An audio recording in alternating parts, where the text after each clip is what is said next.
नमस्कार, बिहार मिथिला न्यूज़ में आपका स्वागत है। मैं हूं मनोज। देखिए, भारतीय जनता पार्टी और एनडीए समर्थक हम 3 क्षेत्रों का भ्रमण कर चुके हैं, झंझारपुर, मधुबनी और Darbhanga.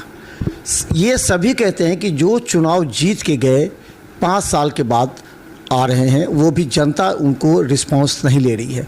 Anti incumbency vote bank इस बार निश्चित तौर पर एनडीए प्रत्याशी को नुकसान पहुंचा सकती है। हमारे साथ भारतीय जनता पार्टी के प्रवक्ता हैं।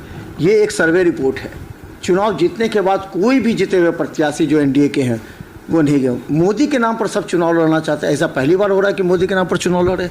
नहीं, सबसे पहले आपके चैनल को और आपके चैनल के माध्यम से जितने भी आपके व्यूअर्स हैं, सभी लोगों को मैं आदाब, सलाम, प्रणाम, नमस्कार करता हूं और कहना चाहता हूं कि मोदी के नाम तो है ही, लेकिन हमारे जितने भी उम्मीदवार हैं एनडीए के, खास करके भारतीय जनता पार्टी के, सभी लोग आपके ग्रास रूट पर ज़मीन पर काम करते हुए नजर आएंगे। आपका जो रिपोर्ट है बिल्कुल गलत रिपोर्ट है और सभी जगह से हम लोग जीतने का काम कर रहे हैं। 40 में 40 सीट जीत करके देश के प्रधानमंत्री, यशस्वी प्रधानमंत्री माननीय नरेंद्र मोदी को फिर से तीसरी बार प्रधानमंत्री बनाने जा रहे हैं। कोई किंतु परंतु नहीं है। आज सभी जगह हम लोग जीत रहे हैं। क्षेत्र में घूमते हैं कभी? हर जगह हम घूम रहे हैं। दरभंगा रिस्पॉन्स है, सो बताइए। पूरा मोदी मैं हो चुका है। जनता क्या कर रही है प्रत्याशी के नाम पर? वो जनता तो कह रहा है कि मोदी के नाम पर और प्रत्याशी के मोदी नाम के पर। प्रत्याशी के नाम पर या मोदी के? प्रत्याशी के नाम पर। देखिए, प्रत्याशी को जिताया जनता नहीं जिताया ना। मधुबनी की बात कर लीजिए, अशोक बाबू को जिताया 4,56,000 से। दरभंगा की बात कर लीजिए, गोपाल जी ठाकुर को, गद्दावर नेता जो आरजेडी के थे अब्दुल बारी सिद्दीकी को 2,79,000 से हराने का काम किए। तो जनता ने हराने का काम किया ना, है? जनता हराने का काम किया है। लेकिन क्षेत्र में तो नजर नहीं आते हैं। क्षेत्र में हमेशा नजर आते हैं। गरीब, गुरबा, शोषित, पिछड़ा के बीच में जाकर के उनके समस्या का निदान करते हैं और मोदी की गारंटी के तहत, विकसित भारत संकल्प यात्रा के तहत लोगों को अनेक प्रकार की सरकारी, भारत सरकार के द्वारा जो योजना चल रही है उसको लाभ पहुंचाने का काज जो हमारे उम्मीदवार अशोक बाबू और गोपाल जी ठाकुर जी कर रहे हैं। अच्छा, अभी आर.के. चौधरी आगे भारतीय जनता पार्टी में राष्ट्रीय जनता दल से, क्या लगता है कुछ फायदा होगा? आर.के. चौधरी, माननीय आर.के. चौधरी जी गद्दावर नेता हैं और उनके निश्चित रूप से उनके भाजपा में आने से भाजपा को मजबूती प्रदान होगा और खास करके हायाघाट और दरभंगा लोकसभा क्षेत्र में, हायाघाट विधानसभा में उनका तागड़ा पकड़ है और उनको आने से पार्टी में मजबूती प्रदान होगी। बहुत गद्दावर नेता है, जमीनी ग्रूस रोड पर राट पर काम करते हैं, उनका जमीनी पकड़ है।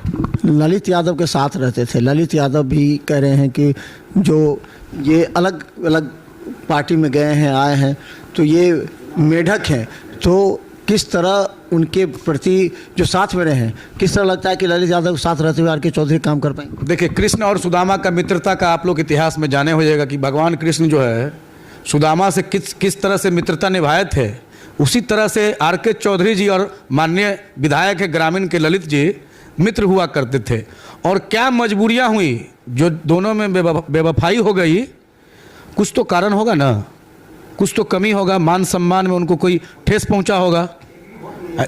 अब बताइए, उनके मान सम्मान पर कोई ठेस पहुंचेगा, कोई भी व्यक्ति, स्वाभिमानी व्यक्ति किसी के मान सम्मान पर ठेस पहुंचेगा तो वो व्यक्ति अपने निर्णय के लिए, राजनीतिक भविष्य के निर्णय के लिए स्वतंत्र होते हैं। कहीं उनको वोट बैंक नहीं है, सड़ा हुआ फल है, वो निकल जाएगा तो अच्छा रहा पार्टी की। अरे भैया, सड़ा हुआ फल है तो उनका बार बार चर्चा आप क्यों करते हैं? चर्चा उसी व्यक्ति का होता है जिसका बाजार में पर्चा बिकता है, जिनका पकड़ होता है, जमीन पर पकड़ है। मोह आ रहा है ना कि आर.के. चौधरी जी कहीं चले गए, चुनाव नहीं तो दरभंगा से हम हार जाएंगे। बार बार आर.के. चौधरी क्यों आपको सपना में याद आता है भाई? आर.के. चौधरी यदि मेढक का बेंग होता तो सपना में आता है माननीय लोगों का? हजाज कर्ता के साथ भारतीय जनता पार्टी ज्वाइन किए हैं सम्राट चौधरी, माननीय डिप्टी सीएम और प्रदेश अध्यक्ष है हमारे भाजपा के विजय सिन्हा जी थे और पार्टी के गणमान्य व्यक्ति के उपस्थिति में भारतीय जनता पार्टी ज्वाइन किया है। निश्चित रूप से भारतीय जनता पार्टी को मजबूती मिलेगा। फिर से गोपाल जी ठाकुर दरभंगा का सांसद बनने जा रहे हैं। रिस्पांस मिल रहा है अभी उनको, चाहे 3 सांसद पूरे हम लोग कैंपेनिंग कर रहे हैं। गोपाल जी ठाकुर सज्जन व्यक्ति है, लुच्चा लफंगा नहीं है, किसी के जमीन हड़पने वाला नहीं है, किसी का जमीन बाउंड्री तोड़ने वाला नहीं है।